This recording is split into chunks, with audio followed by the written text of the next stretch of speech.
Hello बच्चों,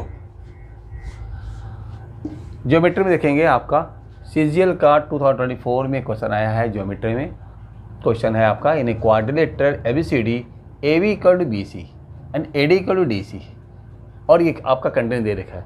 तो सबसे पहले जब तक ये तो डायग्राम नहीं बनाएंगे तब तक समझ में नहीं आएगा। AB इक्वल टू BC और AD इक्वल टू DC दिया हुआ है, इसका मतलब कि ये जब एडजेसेंट साइड इक्वल दिख रखा है, ये दोनों क्या है, एडजेसेंट साइड इक्वल है।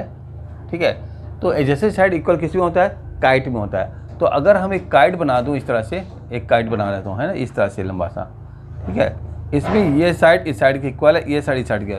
अगर हम इसको A B C और D दूँ तो ये दोनों इक्वल है और ये दोनों इक्वल है। ठीक है, ये दोनों। अब इसमें कह रहा है क्या कि एंगल ABD कौन हो गया, ABD, माना कि ये वाली जो एंगल है, ये एंगल, ये वाली एंगल, ये दे रखा 68 डिग्री है। ठीक है, और एंगल ADB कौन है, ADB, ये वाली एंगल, ये कितना दे रखी है आपका 2i माइनस 7 डिग्री दे रखा है। ठीक है ना। उसके बाद BDC कहाँ गया, BDC, ये एंगल दे रखा है, ये दे रखा था 33 डिग्री देगी। और एंगल DBC, ये वाली एंगल, ये आपका दे रखा है 3x + 2। ठीक है, तो आपसे पूछा जा रहा है 2x + 3y की वैल्यू निकाल। जब तक आप इसमें से x और y नहीं निकालेंगे तब तक आपका बनेगा नहीं। तो इसलिए सबसे पहले x y निकालेंगे, लेकिन उससे पहले आप देखेंगे कि हमारा क्या है, ये साइड इस साइड के इक्वल है, ये साइड इस साइड। अगर इन ट्रायंगल ABD और ट्रायंगल CBD देखा जाए तो दोनों ट्रायंगल को कॉन्ग्रुएंट करना होगा।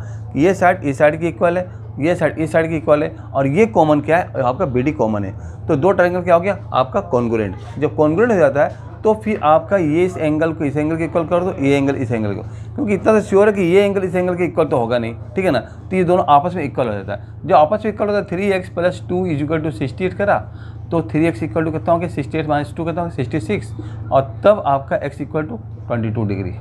Same to same 2i - 7 equal to आपका कितना हो गया 33 हो गया, और 2i = 33 + 7 40 हो गया, और y इक्वल टू कितना 20 डिग्री हो गया। अब दोनों की वैल्यू जब हम 2x + 3y पुट करेंगे तो 2 × 22 प्लस में 3 × 20, तो आपका 22 टू कितना 44, और प्लस 3 2 6 से 60, और 10 आपका 4, 104 आपका दे रखा है ऑप्शन। ये आपका 104 सही हो गया। Okay, thank you.